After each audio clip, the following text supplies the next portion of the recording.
नमस्कार दोस्तों, कैसे हैं आप सब। देखिए प्रतिशत कैसे निकालेंगे।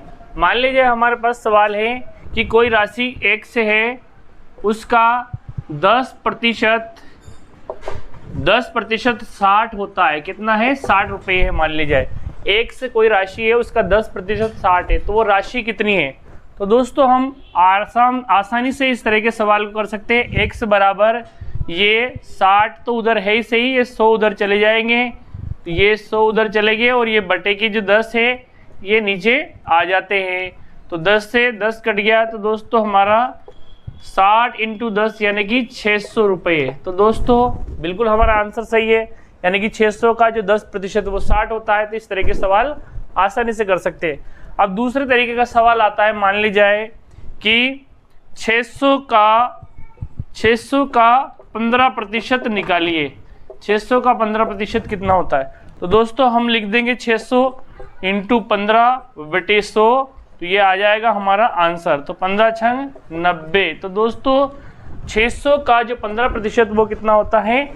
90 होता है। कितना होता है? 90। तो इस तरह के सवाल हम आसानी से कर सकते हैं। जैसे मान लीजिए 1000 का 15% का 20% कितना होगा। तो हमें क्या करना है? 1000 करना है, उसका 15%, ये इसका भी फिर 20% निकालिए, तो 20/100। तो हमारा जो आंसर है वो आ जाता है। 0 से 0 काट लीजिए, एक और 0 से एक और 0, एक और 0 से एक और 0, एक और 0 से एक और 0। तो दोस्तों हमारा आ जाएगा 15 दूआ 30, यानी कि 1000 का जो 15% है वो होता है दोस्तों कितना होता है? 150, और उस 150 का भी 20% कितना आ जाएगा? 30। तो इस तरह के सवाल भी हम निकाल सकते हैं कि 1000 का 15% का भी 20% कितना होगा। तो ये हमारा हुआ।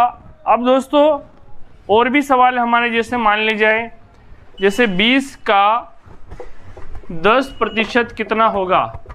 तो दोस्तों 20 जो है इसका 10/100 कर दीजिए, आपका आंसर आ जाएगा। कितना आया? 2। यानी कि 20 का जो 10% वो कितना है? 2 है। 20 का 50% कितना है? 10 है। और 10% कितना है? 2 है। यानी कि 2 रुपये हैं। 20 मान ली जाए 20 रुपये का जो 10% वो है 2 रुपये। तो इस तरह के सवाल हम आसानी से कर सकते हैं। अब दोस्तों और भी हमारे कुछ फॉर्मूले हैं, वो फॉर्मूले मैं आपको बता देता हूँ। देखिए अगर मान ली जाए त्रिभुज का क्षेत्रफल हमें निकालना है। किसका क्षेत्रफल? त्रिभुज का क्षेत्रफल।